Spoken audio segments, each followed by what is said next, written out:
বন্ধুরা, আজকে আরেকটা নতুন ভিডিও নিয়ে আসছি ফুডস উইথ বৈশাখী চ্যানেলে। তো আপনারা সবাই কেমন আছেন? আশা করি সবাই ভালো আছেন, আমিও ভালো আছি। তো আজকে নতুন একটা ভিডিও নিয়ে আসছি। তো দেখুন, এখানে আমি চিকেন নিয়েছি। খুব সহজ পদ্ধতিতে কম সময়ে কিভাবে চিকেন কষা তৈরি হয় সেই রেসিপিটা আজকে আপনাদের সাথে শেয়ার করব। তো এখানে আমি চিকেন নিয়েছি, প্রায় 750 মতো চিকেন নিয়েছি। আর এখানে 4টে মিডিয়াম সাইজের পেঁয়াজকে এইভাবে ঝিরিঝিরি করে কেটে নিয়েছি। এখানে আমি 1.5 চামচ আমি রসুন নিয়েছি আর 1 চামচ আদা বাটা নিয়েছি। চিকেনে কিন্তু সবসময় রসুনটা একটু বেশি লাগে, আদা কম লাগে।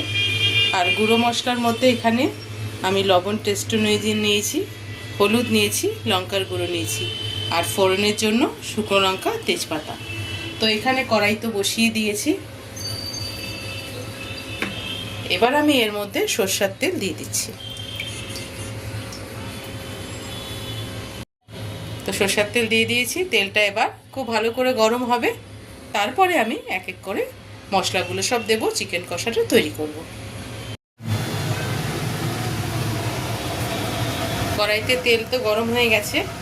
আমি এবার তেলের মধ্যে তেজপাতা, শুকনো লঙ্কা আর গরম মশলা ফোড়ন দিয়ে দিচ্ছি। এবার এর মধ্যে আমি পেঁয়াজটা আগে তেলে দিয়ে দিচ্ছি।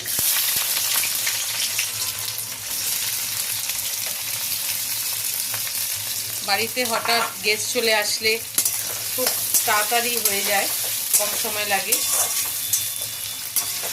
আর খেতেও খুব ভালো হয়।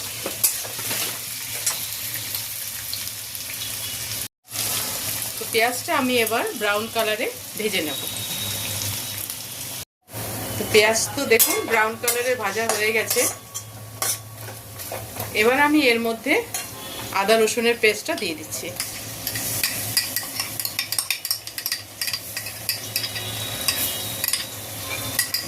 এবার এটা দিয়ে 2-3 মিনিট নাড়াচাড়া করে নেব।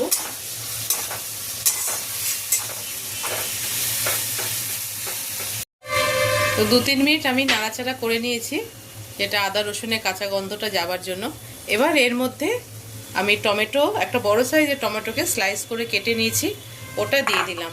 আমি টমেটোটা তখন দেখাতে পারিনি, স্কিপ করে গেছি।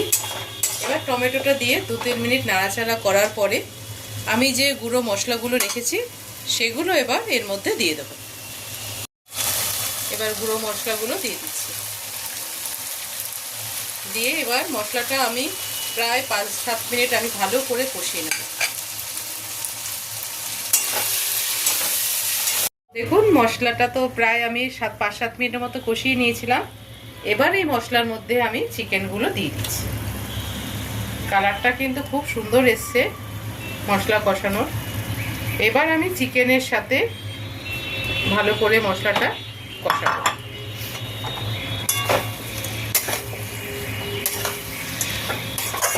খুব ভালো করে এবার আমি টাইম নিয়ে একটু কষিয়ে নেব।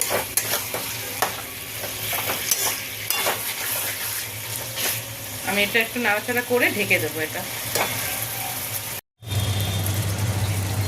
তো দেখুন মাংস কিন্তু প্রায় 15-20 মিনিট ধরে আমি কষাচ্ছি, সেদ্ধ প্রায় হয়ে গেছে। আমি আরও 5-7 মিনিট কষাবো।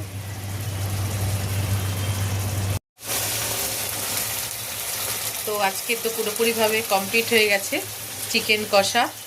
ওহো, দারুণ কালারটা এসছে, খেতেও অসাধারণ হবে। তো আমি এবার গ্যাসটা অফ করে দিচ্ছি।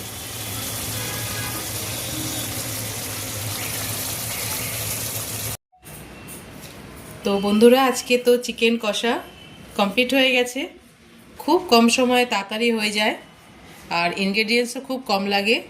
কোনো ধরনের গুঁড়ো মশলা নেই, জিরে গুঁড়ো নেই, ধনে গুঁড়ো নেই, কোনো মশলা ছাড়া জাস্ট নুন, হলুদ আর আদা পেঁয়াজ বাটা দিয়ে তো চিকেন কষা বানালাম। রেসিপিটা আপনাদের সাথে শেয়ার করলাম। কেমন লাগলো কমেন্ট বক্সে অবশ্যই জানাবেন। আর ফুডস উইথ বৈশাখী চ্যানেলটা সঙ্গে থাকবেন। Thank you.